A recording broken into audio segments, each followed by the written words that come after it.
All right, everyone, welcome back into another NBA DFS video. Going to be breaking down the 7-game slate that we have on Saturday. Kind of an interesting slate where we are getting enough good values. A lot of games that are potential blowouts as well, which does make it a little bit more difficult. Let's go ahead and break it down.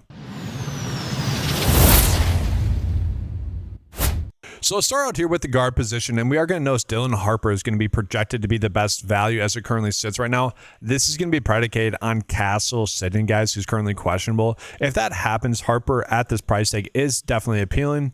It's also a game where it's probably going to end up being a blowout, and so you're kind of betting on that blowout there. And if it does end up being a blowout, I think we are fine with that. Kind of same logic with Kobe White popping up as a potential good play there for Charlotte, where you're kind of hoping on blowout run there. Overall, I'm fine with that.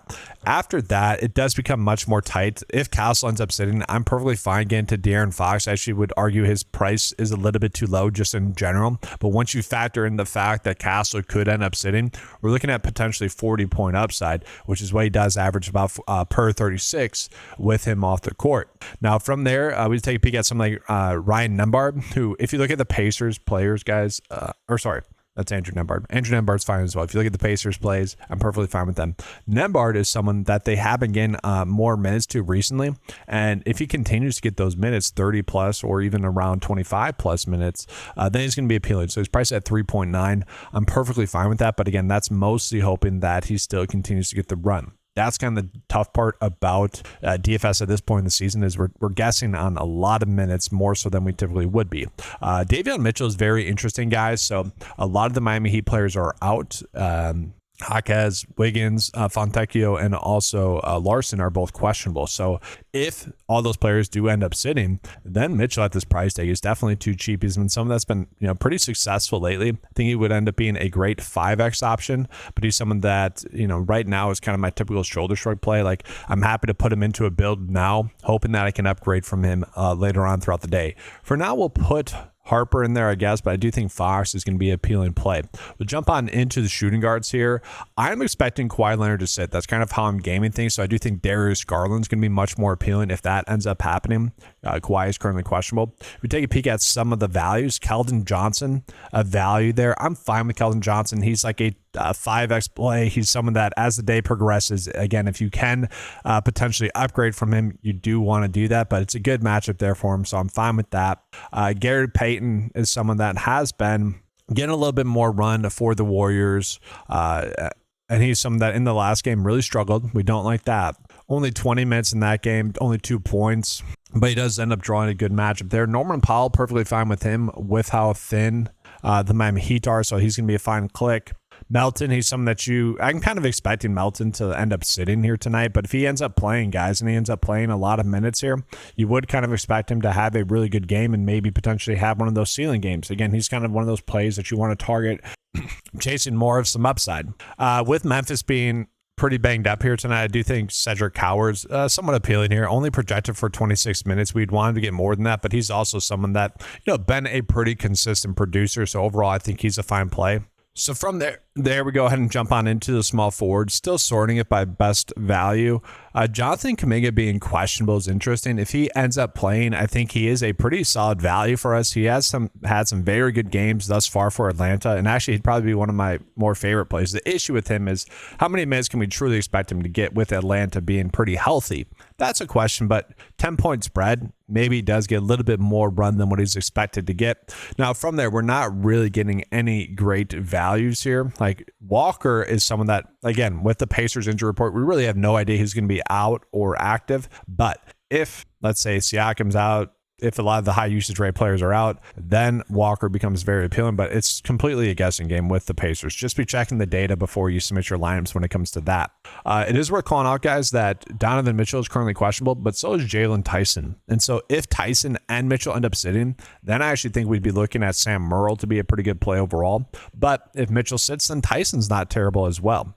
Worth calling out Kobe Sanders popping up in here. I don't hate him as a potential play. If indeed Kawhi Leonard does end up sitting, he could be someone that we are looking at for value as well. Now, Julian Champagnie is someone that I do think is perfectly fine, especially in this game that is projected to be a blowout against Indiana. Again, 19 point spread. That is crazy. It's a good matchup for him as well.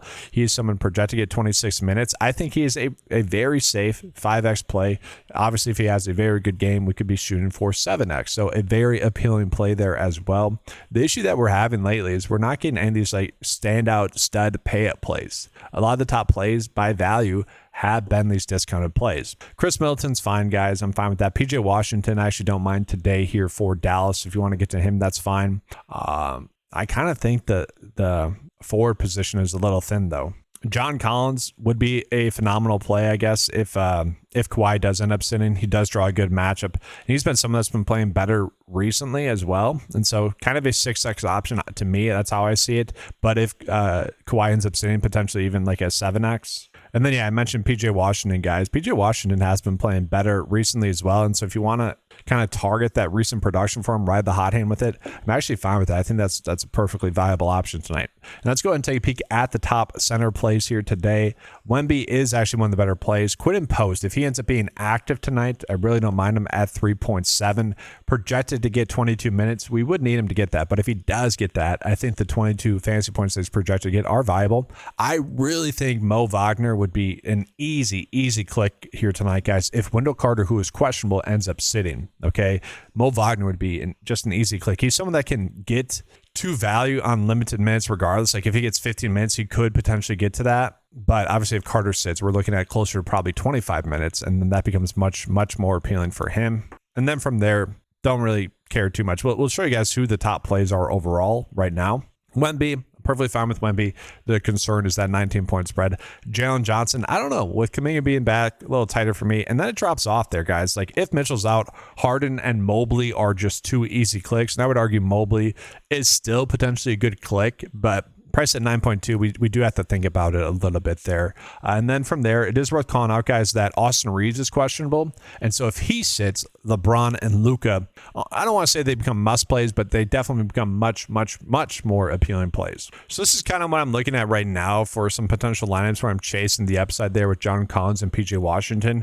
I'm actually just going to go ahead and show you guys what the 9-to-5 lineup builder is going to tell us are the top builds right now. Now, obviously, this is going to be stuff that updates throughout the day just based off of injury news, but I think we are putting our best foot forward. I'm hoping that Carter sits, guys, so we can get that Mo Wagner value, which then opens up a bunch, but there's just a lot of if-then statements for here for today.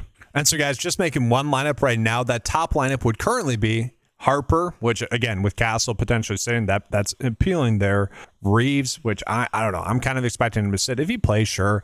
Melton kind of chasing some upside. Keldon Johnson, more so with Castle sitting. Wemby, not terrible. I don't know if we necessarily need to go in on that too much. And then this is where it's a little bit interesting. Like we are going to get a lot of shoulder shrug plays here today. I would consider all three of these plays right here, Diabate, Silva, and Marshall, all kind of shoulder shrug plays. Like, yeah, sure. If you end up on them, great, but also don't necessarily need to get to them. And then Melton, fine upside play, not the most safe play either. So kind of interesting spots here for today. But that's going to do it for this video, guys. Appreciate you being here. Make sure to leave a like on the video on your guys' way out. Subscribe to the channel if you guys have not done so before. If you guys want access to any of those tools that you saw throughout this video, make sure to head on over to 9to5sports.com. Get access to all those tools for a low monthly cost of $10 a month. Thanks for watching, guys. Good luck. And as always, let's keep cashing.